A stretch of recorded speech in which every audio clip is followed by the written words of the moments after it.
Hello, let's talk about Lewis structures. So why is it important? Take for example a drug like sulfadiazine. When I look at the label for this drug, I just see a crazy structure. Let's see what we can figure out from it.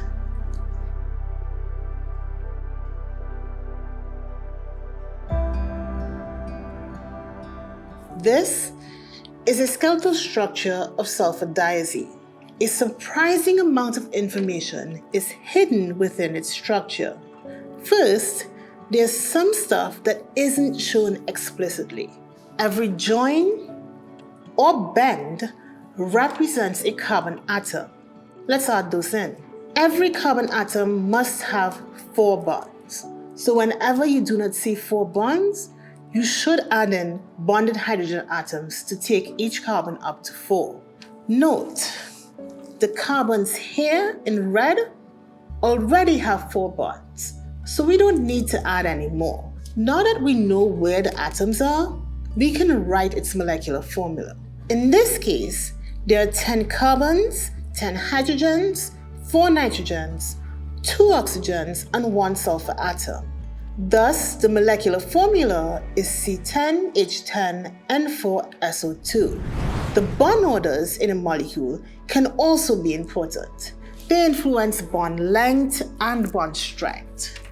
To determine bond order, we first need to identify alternative resonance structures. Now, in drawing the single and double bonds in the 6-membered rings, we arbitrarily choose this pattern of alternating single and double bonds.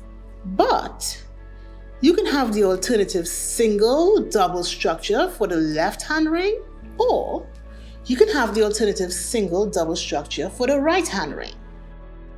You also have it changed in both. Each carbon-carbon bond in the ring appears as a single bond in half the resonance structures and a double bond in the other half.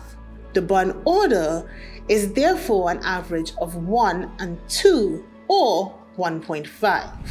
A more convenient way to draw the structure is one in which all the bonds inside the rings have a single solid line and a single dotted line. This indicates 1.5 bonds for a bond order of 1.5. Or, a lot of times, you'll see this drawn with circles. Although this molecule is drawn as if it was planar, it may not be, and the structure has information we need to use VSEPR theory to decide. We first need to add lone pairs to atoms so we can count electron domains. Take for instance the sulfur atom. The sulfur has 4 electron domains, so it has a tetrahedral electron geometry. As all of these are bonding groups, its shape will be tetrahedral, with an ideal bond angle of 109.5 degrees. The nitrogen atom on the left is also non-planar. It has 4 electron domains, so its tetrahedral electron geometry.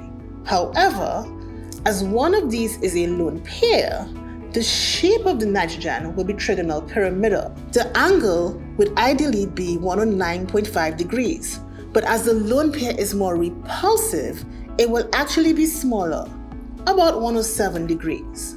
A similar situation arises for this other nitrogen, which has 3 bonds and 1 lone pair, and so it is trigonal pyramidal. Wow! So that one diagram gives me so much information. Now you know.